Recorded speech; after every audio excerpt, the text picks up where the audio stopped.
정광훈 목사의 사랑제일교회에서 시작된 코로나19 집단 감염이 좀처럼 멈추지 않고 계속해서 확산되고 있습니다. 사랑제일교회 관련 확진자는 지금까지 공식 확인된 사람만 623명. 이들 가운데 35명은 비수도권 지역에 살고 있습니다.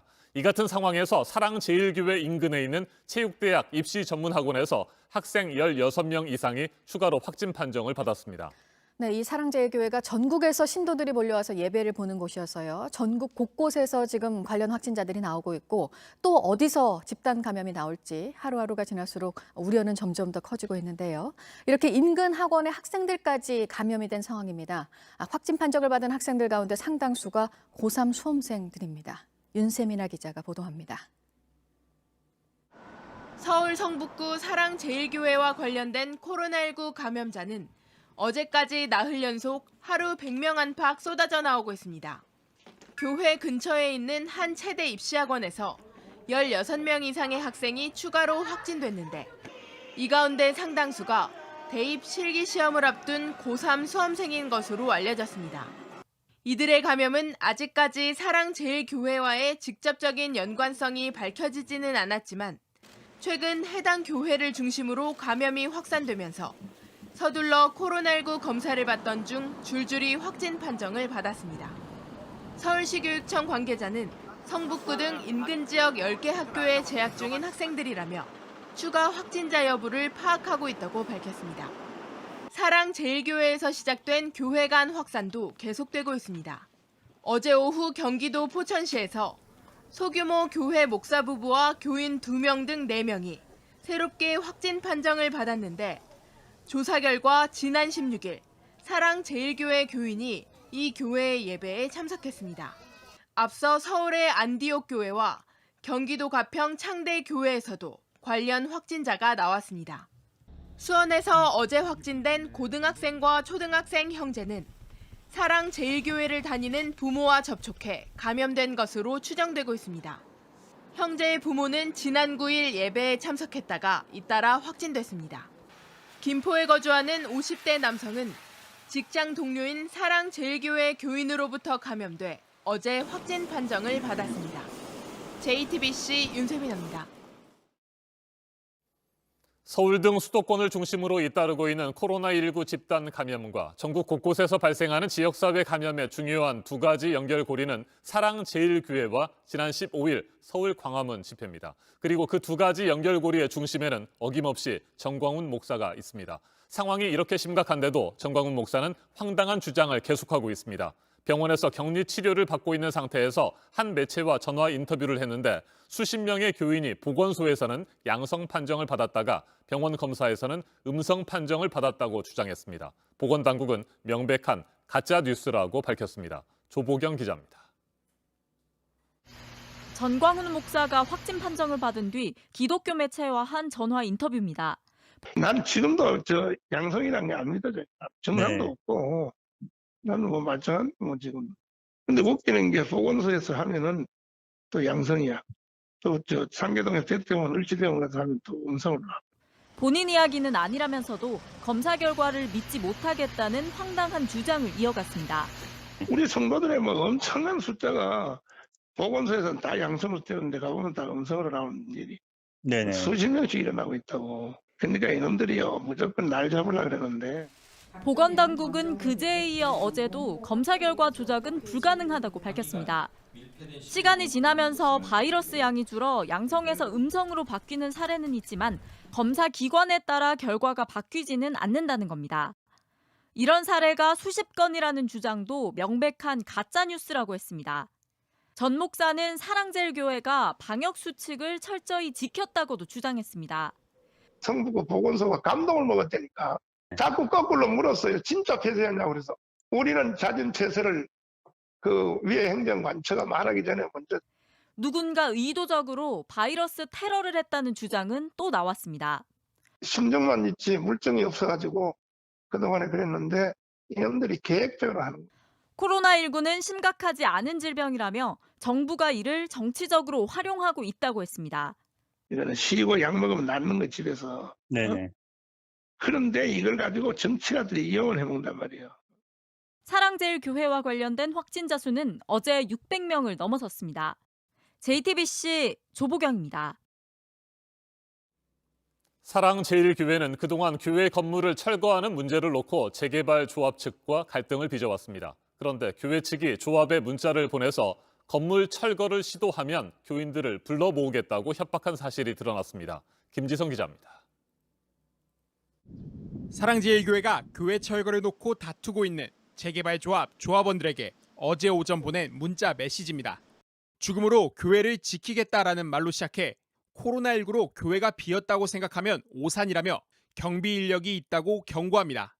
이어 4,000명 넘는 교인들이 교회를 지키려 순교할 각오가 돼 있다고 말합니다. 사랑제일교회 관련 확진자가 600명이 넘은 상황인데 언제든 교인들을 불러 모을 수 있다는 취지로 압박하는 겁니다. 교인 몇 사람이 죽으면 재개발 조합은 박살난다는 협박도 이어집니다. 문자 메시지를 받은 조합원들은 황당하다는 반응입니다. 말이 안 되는 소리잖아요. 사랑교회로 인해서 그 코로나19가 지금 전국으로 퍼지고 있는데 그 사람들이 다시 모여서 사랑교회로 온다 하면은 사랑제일교회가 있는 서울 성북구 장위 19역은 재개발 지역으로 주민 99%는 이미 이곳을 떠났습니다. 서울시는 사랑제일교회가 받을 보상금을 82억 원으로 정했지만 교회 측은 7배에 가까운 563억 원을 요구하며 버티고 있습니다. 결국 법원은 지난 5월 교회를 강제 철거할 수 있다며 조합 손을 들어줬습니다. 하지만 조합은 지난 6월 2차례 철거에 나섰지만 교인들의 반발에 막혔습니다. 교인들은 철거를 막기 위해 교회 안에서 함께 생활했는데 이 때문에 집단 감염이 일어났다는 지적도 나옵니다. JTBC 김지성입니다. 코로나19의 본격적인 2차 대유행을 걱정할 수밖에 없는 가장 큰 이유는 바이러스가 불특정 다수에게 매우 빠른 속도로 전파되고 있다는 점입니다. 교회에서 군부대로, 광화문 집회에서 대전 등 지방으로 감염이 꼬리에 꼬리를 물고 있습니다. 물류센터와 공원, 어린이집에서도 확진자가 잇따라 나오고 있습니다. 취재 기자와 좀 더 자세하게 살펴보겠습니다. 윤재영 기자, 사랑제일교회뿐만이 아니고요. 다른 교회에서 시작된 집단 감염도 빠르게 퍼지고 있죠. 네, 먼저 육군에서 확진 소식이 전해졌습니다. 이틀 전 철원 6사단 신병교육대에 들어간 A씨가 확진됐다는 건데요. 역학조사 결과 A씨는 입대 이틀 전에 여의도 순복음교회에서 예배를 본 것으로 확인됐습니다. 여의도 순복음교회는 어제 낮 12시까지 교인 3명을 포함해서 관련 확진자가 7명 확인된 곳입니다. 아직 군대 내에서의 접촉자는 파악이 되지 않았는데요. 방역당국은 입대자에 대해서는 풀린 검사 기법, 그러니까 여러 사람의 검체를 한꺼번에 검사한 뒤 이중 양성이 나오면 그 무리만 개별 검사하는 방식으로 입대자 모두를 검사하고 있습니다. 네. 군대 내 전파를 막겠다는 취지인 겁니다. A씨도 이 과정에서 양성 판정을 받았습니다. 네, 지난 15일 광화문 집회에 참석했다가 확진 판정을 받는 사람들도 본격적으로 나오고 있잖아요. 네, 그렇습니다. 대전을 보면 집회 참석자 가운데 어제만 3명이 확진됐습니다. 50대 2명과 60대 1명인데요. 이들 중 2명은 증상이 없었지만 검사를 받았더니 양성이 나왔습니다. 사랑제일교회와의 관련성은 아직 확인이 되지 않았습니다. 어제 방역당국은 사랑제일교회와 무관하게 광화문 집회에 참석해 확진된 사례가 10건 확인됐다고 말했는데요. 한번 들어보시죠. 사랑제일교회와 관련성이 확인되지 않은 8월 15일 광화문 집회 참석자 중 확진자가 발생됨에 따라 집회에서의 접촉으로 인한 추가적인 감염 확산 우려가 현실화된 상황입니다. 네, 정부는 광화문 집회 참석자들에게 증상과 관계없이 적극적으로 검사를 받아달라고 당부하고 있습니다. 네, 그리고 쿠팡 물류센터에서 또 확진자가 나왔습니까? 네, 인천시 서구 오류동에 있는 쿠팡 물류센터에서 환경미화를 하는 60대 직원이 확진됐습니다. 센터는 방역을 한 뒤에 폐쇄가 된 상황이고요. 물류센터는 앞서 지난 5월에도 집단 감염이 발생하면서 고위험 시설로 분류돼 있었습니다. 방역당국은 이 확진자가 통근버스를 타고 다녔다는 점, 또 물류센터가 집단 감염 가능성이 높다는 점 등을 고려해서 접촉자뿐 아니라 100여 명을 대상으로 검사를 하고 있습니다. 네, 서울 올림픽공원에서도 집단 감염이 발생했는데 벌써 10명이 넘는 직원이 확진 판정을 받았습니까? 네, 서울 송파구 올림픽공원에서 경비와 미화를 담당하는 직원 13명이 한꺼번에 확진됐습니다. 네. 공원은 수도권의 확진 상황이 심각해지자 지난 17일부터 임시로 문을 닫고 있었는데요. 공원 안에 스포츠센터나 매점, 자전거 대여 같은 서비스도 지금은 중단돼서 이용을 할 수 없고 입장객 출입도 제한됩니다. 어제부터는 공원 안에 있는 문화센터와 여러 체육센터도 대부분 문을 닫고 전 직원 재택근무를 하고 있습니다. 끝으로 어린이집의 확진자 소식도 살펴보죠. 네, 강원도 원주에서 20대 여성이 확진됐습니다. 이 여성은 서울의 한 어린이집에서 실습을 했는데요. 앞서 그곳에서 확진자가 나오자 접촉자로 통보를 받고 검사한 결과 양성이 나왔습니다. 자세한 역학조사는 진행 중이지만 어린이집에서의 전파도 의심되는 상황입니다. 알겠습니다. 여기까지 정리를 하죠. 윤재영 기자 수고했습니다. 서울 광화문 집회와 관련된 확진자들이 전국 곳곳에서 본격적으로 나오고 있는 가운데 추가 확산을 막기 위해서는 집회 참석자들의 신원을 파악하고 선제적으로 진단검사를 실시하는 것이 무엇보다 시급합니다. 그런데 당시 참가자 수가 워낙 많은 데다 전국적으로 흩어져 있어서 쉽지가 않습니다. 대구 경북 지역에서만 최소 3,000명이 집회에 다녀갔다는 자료도 있습니다. 안지영 기자가 보도합니다. 지난 15일 광화문 집회 현장. 기도회나 교회 이름이 붙은 버스들이 보입니다. 집회 참가자들이 타고 온 전세 버스들입니다. 민주당 박주민 최고위원은 이런 버스가 전국 각지에서 몰려들었다며 이 중 79대와 관련한 자료를 입수했다고 밝혔습니다. 이 자료가 사실이라면 버스당 40명씩 최소 3,000명이 다닥다닥 붙어 앉아 버스에 타고 단체로 집회에 참석했다는 얘기가 됩니다. 박 최고위원은 이 자료를 질병관리본부에 넘겼습니다.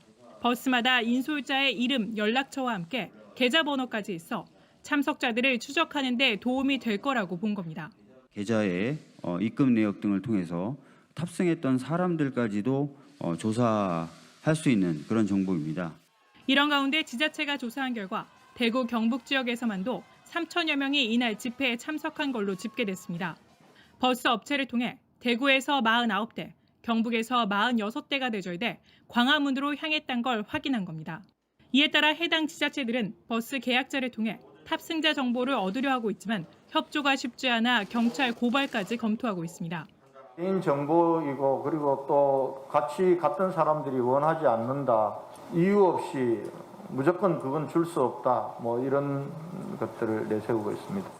이런 가운데 이동통신 3사는 방역당국의 요청에 따라 15일 광화문 기지국 관련 정보를 제출키로 했습니다. 이 기지국 접속 정보를 분석하면 집회 참가자를 찾아낼 가능성이 커집니다. JTBC 안지연입니다. 의대 정원을 늘리는 것을 포함한 정책을 놓고 정부와 의사협회 측의 입장 차이가 좁혀지지 않고 있습니다. 지금 코로나 상황이 심각한 만큼 예고된 집단 휴진을 철회하는 결과가 나올지 어제 양측의 긴급 회동 자리에 대한 관심이 높았는데요.